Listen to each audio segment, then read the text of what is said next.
Coming up on the Entertainment Zone, celebrating its 50th year anniversary, the Rocky Horror Picture Show is back on a national tour.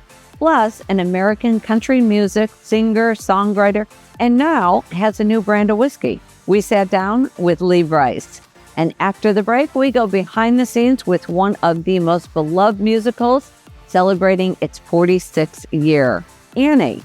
I'm Front Row Phyllis, and this is the Entertainment Zone.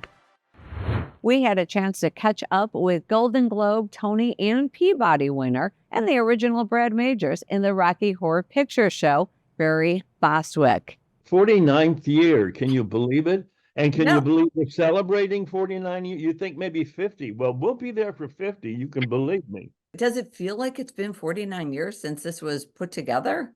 No, 49. Well, you know what it is? It's like 49 years of I didn't know anything about this movie until it really started going into the midnight circuit towards the late 70s. Okay. And then I saw all this craziness that was going on.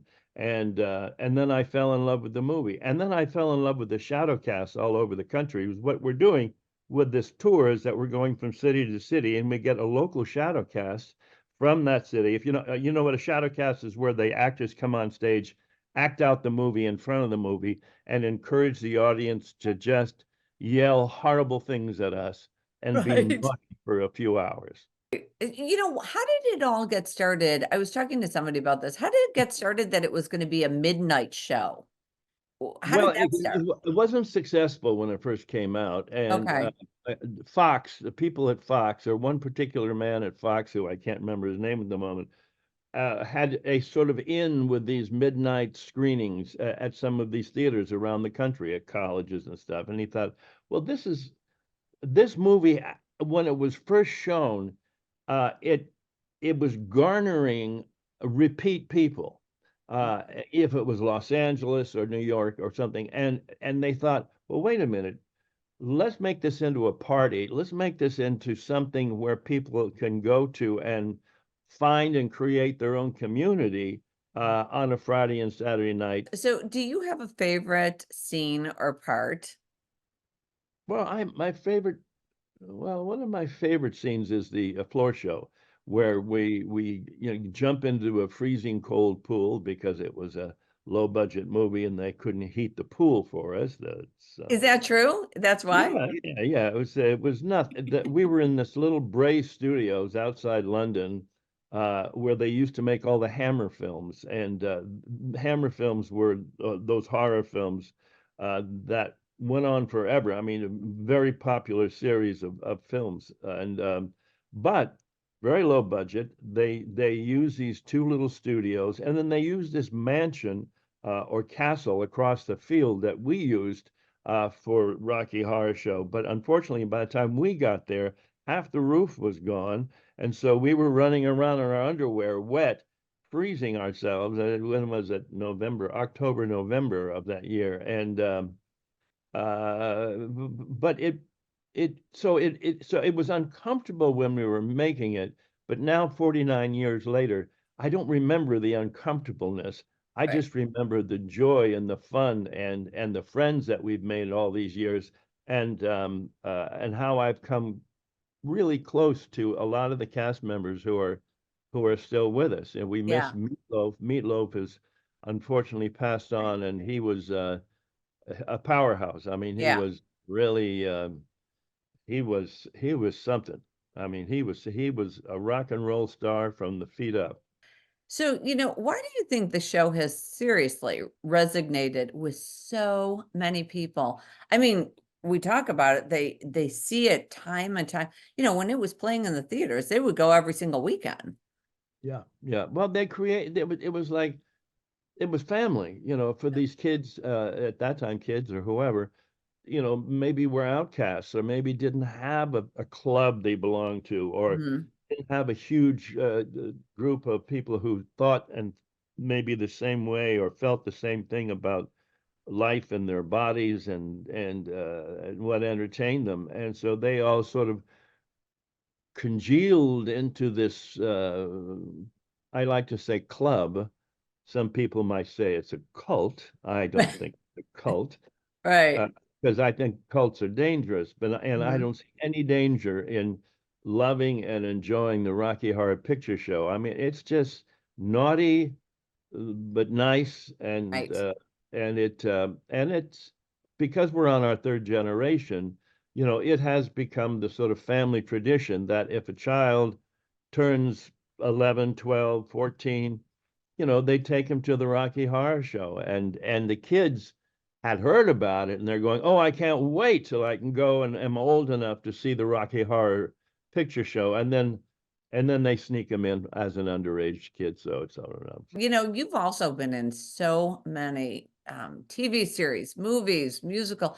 Is there a difference in preparing mentally and physically for a TV show versus a live production? Oh yeah, live productions, it's your whole day. I mean, you from the moment you wake up, all you can think about is when you have to on stage, Okay. and have to adjust your energy, your food intake, your alcohol intake, whatever you're intaking. Right. Um, and it's yeah, and when you're doing a TV show, there's a lot of downtime, but on a stage thing, which I haven't really done a Broadway show since the mid '90s, a thing Okay. called Nick and Nora wasn't that successful, and I've turned things down since then because it was just, you know what, it's too much work. It's a It's lot of work. it's just too much Yeah. work right now, and I Yeah. I have other things in my life that I'd rather spend time on. Now, did you always know that you wanted to do something in the entertainment business, even when you were young? I was at the age when the Kingston Trio were just starting out, and so I was singing with my fellow classmates. I had little folk groups, so we would, Really?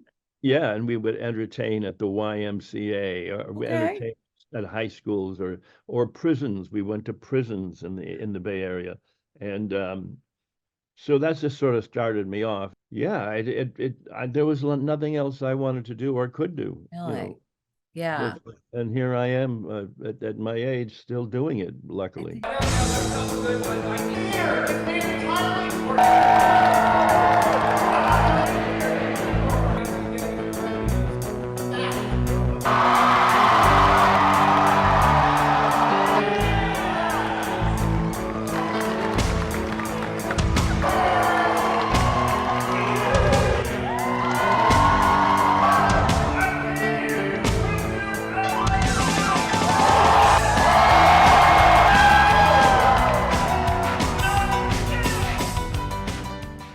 singer, songwriter, and now entrepreneur with a new brand of whiskey. Lee Bryce tells us more about what he's been up to lately.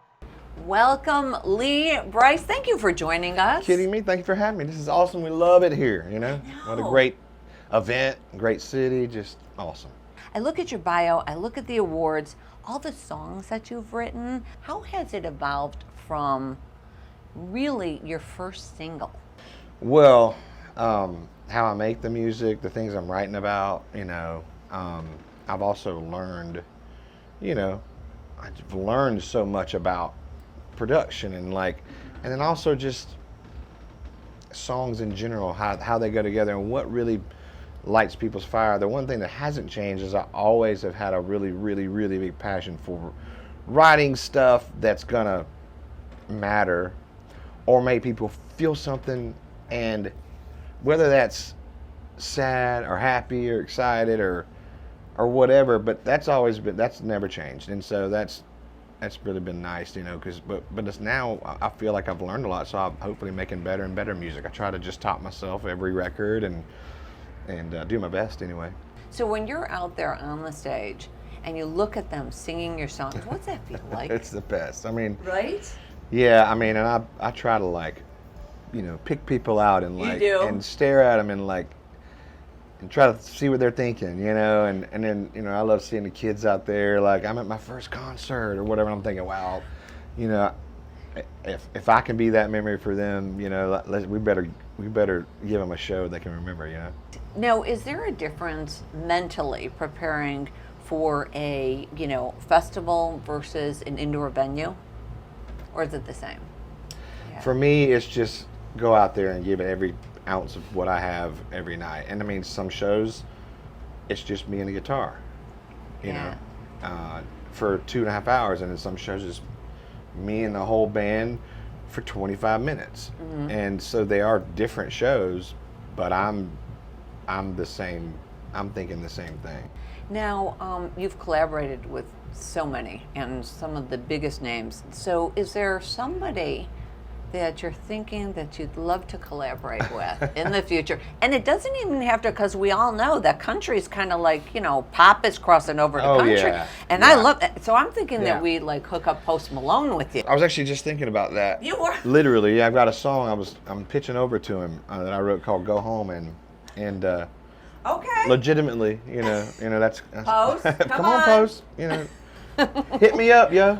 Hit him up. That's what I say too. Anybody else besides I mean, Post? you know, I love him, and you know, John Mayer, I'm a big fan Yeah. of, like, you know, his musicality and his songwriting. Yeah. So you know, I could see that. he's kind of a genius. I don't know if I'm smart enough to be in a room with him, but you know. Oh yeah, I think so. I think you can handle it. I think so. And also maybe Snoop Dogg. Come on, bring it on. Yeah. We'll have a good time. We talked a little off camera about the Clemson love affair that we have, Yeah. and how it brought you to music because of, unfortunately, you know, an accident. Uh-huh. And so, are you happy? Were there times that you're like, I'd like to still play football? Well, I mean, you know,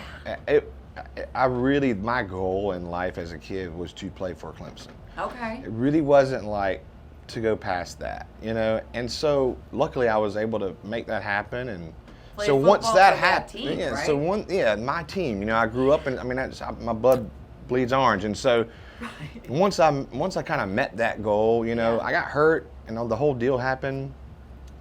But really it was like, okay, with this, I met my goal, so I had a lot of joy in that. And Right. then, I was like, and even a little deeper passion for me, you know, was music anyway. So I was like, now it just kind of, it was like a sign. Like, now it's Right. time to go ahead and go do this thing that you've been waiting to do your whole life. And we're so happy that you did. So, what's the first thing you're going to try, or have you tried here at the barbecue? Oh, I have not tried the barbecue yet. I'm trying to Okay. save it up for deep dish pizza after the show. Oh, okay. You're going to get some deep dish? Listen, I know it's a You're smoke not doing out. barbecue, I know okay. it's a smoke out, okay? But I grew up in South Carolina. Right. I smoked. You smoked I it smoked out. whole pigs my whole life. So you know, I'm gonna take advantage of the Chicago Deep pizza. dish Yeah. pizza. Okay. And maybe some cheesecake. Yeah. You Okay. like Hey, chicken? you're right about that. Yeah. Right? I'm trying to like, you know. Yeah, well, tomorrow. There's always tomorrow. That's what I say, you know. But I did hear somebody mention that there's brisket French fries. Ooh, nah, I hadn't heard of that. Okay, that sounds pretty good. I mean, I am probably gonna have some barbecue. I'm gonna have some.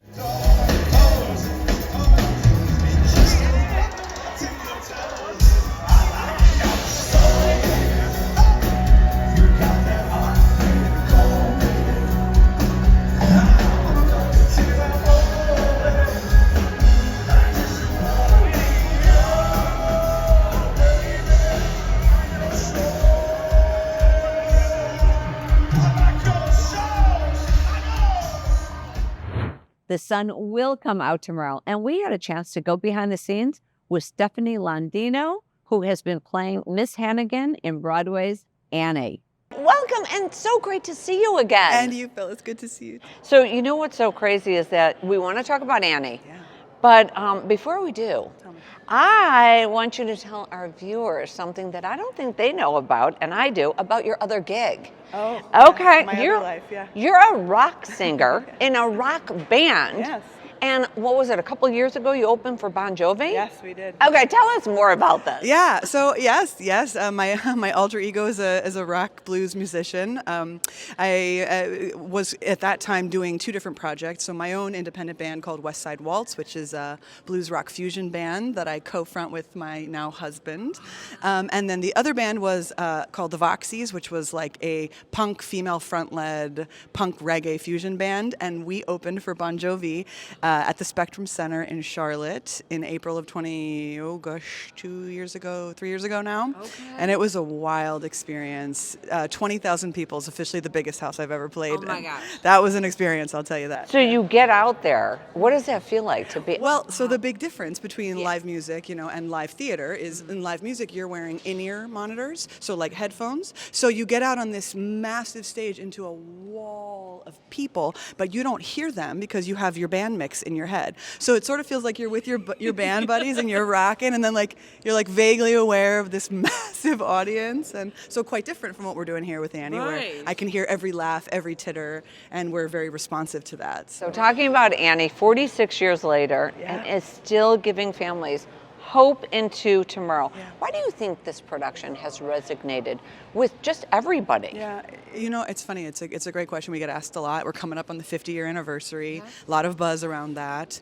And this is a piece that was written in the 70s, coming out of the Vietnam War, the turmoil we were in as a country then, written about the 30s, about the Great Depression, the turmoil we were in then, and now we're facing a new kind of turmoil too. So I feel like there always is something that resonates with people in this country about wanting a brighter tomorrow, wanting a better future for themselves and for their families and their children, and that dream of the sun coming out tomorrow is universal. And not to mention, of course, it's got a killer book, a killer score. Charles Strauss, legendary composer, and it's fun. It's fun. Yeah. Well, speaking of fun, how fun is it playing Miss Hannigan? Oh, it's the best. She's the best. Yeah, she's the best.